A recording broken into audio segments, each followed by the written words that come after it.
Kimberly. It's just, another horrible tragedy on a Friday in this country. It seems like this almost once a month at this point.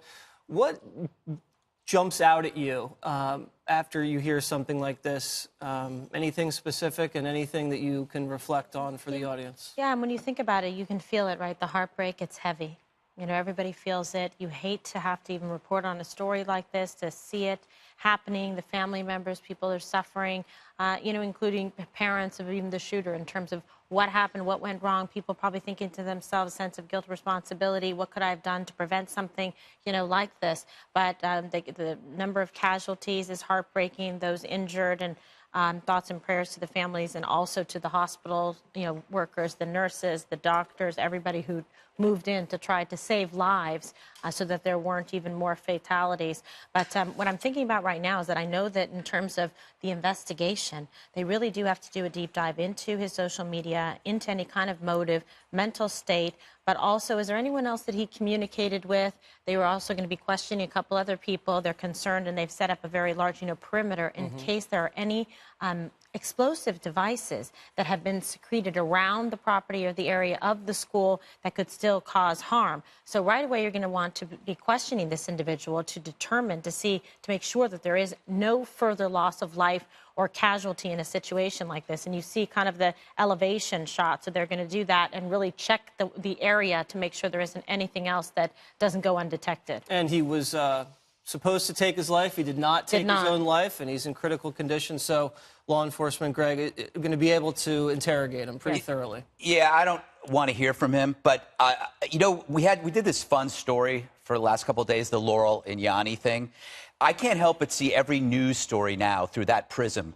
And because everybody goes into their separate sides. It's either Laurel, which is we need more armed security, or it's Yanni, there are too many guns. And it's too many guns versus not enough.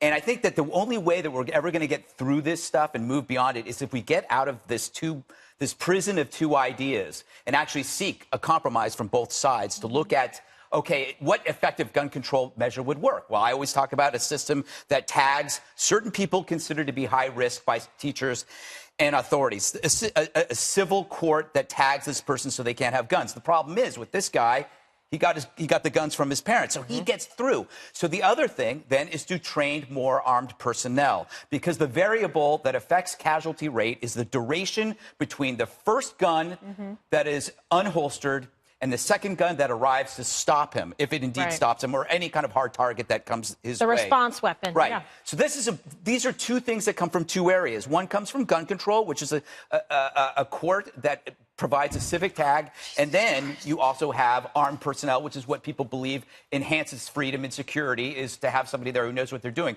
But the third thing, as always, is the media. And the media has to be aware that blanket coverage creates incentive for more of these events, because it creates infamy. And this is about infamy. This is not like street crime. This is the type of crime that is a symbolic, nihilistic act that the person does so they can live forever, and in our heads. And it works because we constantly do blanket coverage. So if we have to learn how to pull back from this and not talk about this person and not mention his name, because we're just going to create more of them. He's trending on Twitter.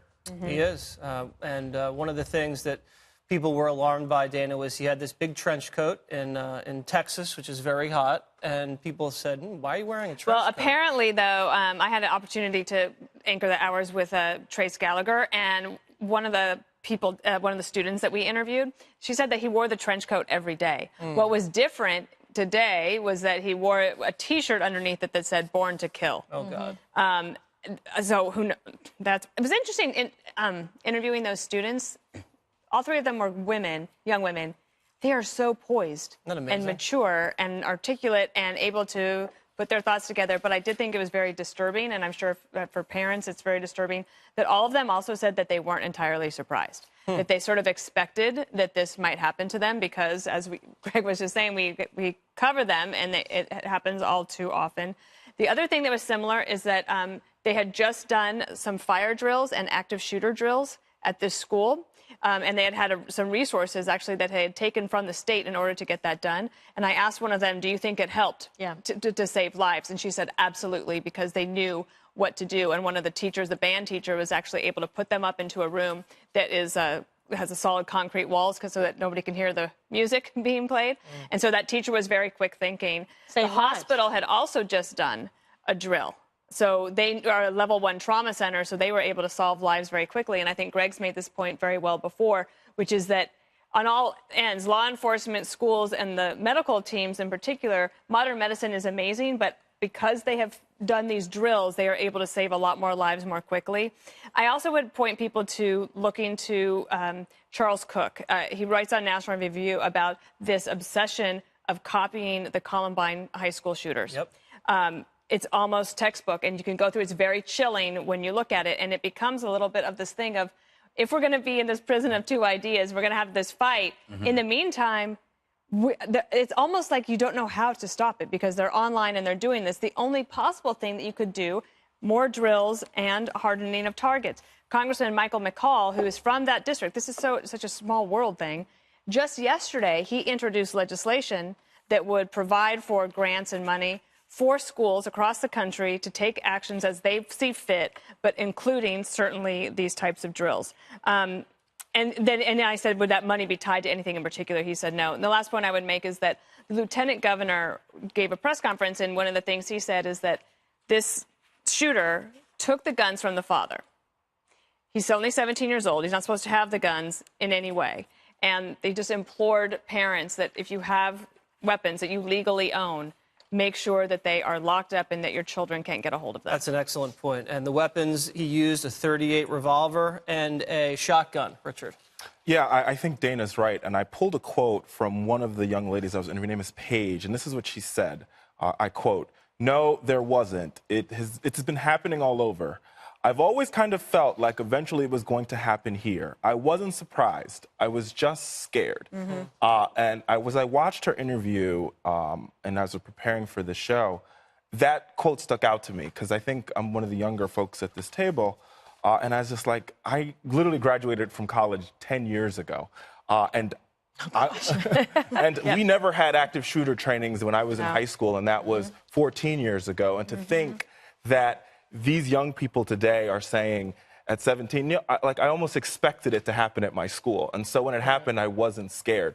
And I mean, to me, this says that something's got to give in this country, that we've got to really do everything in our power as adults and as lawmakers and as people of influence to make sure that every single school in this country is safe, welcoming, and thriving. And I think Greg is right. We've got to meet in the middle, right? Part of it is how we harden soft targets, and the other part is how we restrict access to guns, right? And part of it is making sure that people who have guns are responsible and making sure that if you are a gun owner and you're a parent and you have young people in your house, you lock those guns up so they don't have access to them. And mentally stable. Absolutely. Yeah. And the other part is fixing and President Trump said it himself, making sure that we commit to fixing the background check system, right? But we've got to come. There was no, in this case in particular, but it wouldn't there's no background check to do because he shouldn't have had the guns anyway. And I think the other thing that makes this even more sobering for me is that this weekend for these young people is graduation weekend. And so we're going to hear more stories as we go into this weekend about some of these young people. And I'm pretty sure some of them should have been wearing a cap and gown this weekend, and they won't be. I remember the days when we used to do earthquake drills. That was the biggest danger in San Francisco for students. Tornadoes. Unfortunately, it's become part of the routine for some high school students in this country. All right.